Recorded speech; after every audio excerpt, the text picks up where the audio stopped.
Hola, ¿cómo está, profesora? Le habla Miguel Natera. Le voy a hablar en referente a lo de la guerra de Siria, un poco lo que fue el uso de la fuerza. El 29 de julio, un grupo de desertores del ejército forman el llamado Ejército Libre de Siria, ELS, el cual está orientado a luchar contra el gobierno para derrocarlo. La creación del Ejército Libre Sirio marcó formalmente el inicio de la resistencia armada contra el gobierno de Assad. Los opositores comenzaron entonces a armarse para luchar en contra del gobierno, lo que está gestando el inicio de esta guerra civil. Al mismo tiempo se forma el Consejo Nacional Sirio, una coalición de parte de las fuerzas políticas de Siria y del ejército contrario al gobierno. Entre febrero y abril, la Fuerza Aérea Lealista comenzó un bombardeo en la ciudad de Homs, conocido mundialmente por su crudeza como la masacre de Homs, la cual dejó más de 1000 muertos. Los aeronaves y morteros del ejército realista lanzaron cientos de bombas y misiles, ocasionando graves daños a la ciudad y provocando numerosos muertos, sobre todo de civiles. Como consecuencia, parte de la comunidad internacional de la ONU se declaró impactada por la excesiva violencia de los ataques y pidieron la renuncia del presidente. Luego de esto, el gobierno inició su avance terrestre en Homs, provocando enfrentamientos que se prolongan hasta el día de hoy.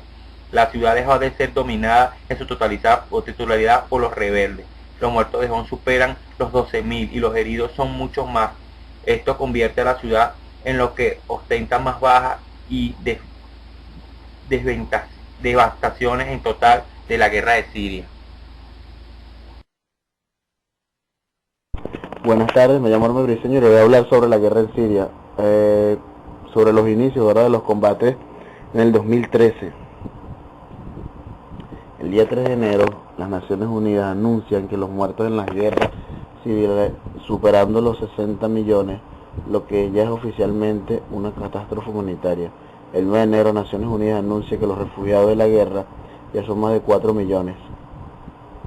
Aunque ambas naciones piden el cese del fuego, tienen visiones distintas. Estados Unidos insiste en la pronta salida de Bashar al-Assad, mientras que Rusia, una de las pocas que apoya al régimen, se opone rotundamente. El 15 de enero, dos explosiones destruyeron la Universidad de Alepo, en la conflictiva ciudad de Alepo, causando la muerte de 83 personas y dejando 162 heridas. El mismo día, más de 50 países anunciaron que demandarían al gobierno sirio ante la Corte Internacional de Justicia de la Haya, acusando de crímenes de guerra severas, violaciones a los derechos humanos y genocidio. Debido a lo grave que está la guerra en el país, Estados Unidos inició una sistemática ayuda a los rebeldes sirios para que estos puedan finalmente ganar la batalla. Mi nombre es Ronald Horta y el punto a tratar de la guerra de Siria son las consecuencias de la guerra. Las consecuencias bajas, la principal y más trágica consecuencia de la guerra han sido los muertos, en su mayoría civiles. Las batallas en ciudades y los bombardeos indiscriminados en zonas residenciales han causado muchas muertes, heridos y una devastación total. Para junio del presente año, 2013, más de 110.000 habían muerto en la guerra, de los cuales 40.000 son civiles, 45.000 soldados del gobierno y 21.000 rebeldes. En el caso de los refugiados de la guerra también son una consecuencia importante y la cifra de estos alcanza niveles históricos que no se habían alcanzado desde el siglo pasado.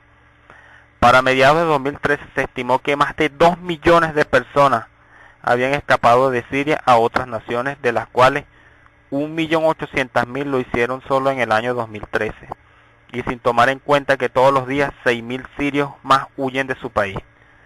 Las pérdidas económicas y materiales de la guerra en Siria han dejado una devastación enorme tanto en el campo económico como material. Las batallas y los bombardeos han dañado miles de edificaciones y han deteriorado la economía en el país. El conflicto ha arrasado barrios enteros en ciudades y poblados del país, destruido gran parte de su base manufacturera e infraestructura y frenado la producción y exportación de petróleo. Unos 9.000 edificios estatales han sido dañados y se han provocado pérdidas por más de 15.000 millones de dólares al sector público. Las violaciones a los derechos humanos y crímenes de la guerra. Ambos bandos han sido acusados repetidamente de haber incurrido en violaciones de los derechos humanos por diversos gobiernos y organizaciones no gubernamentales.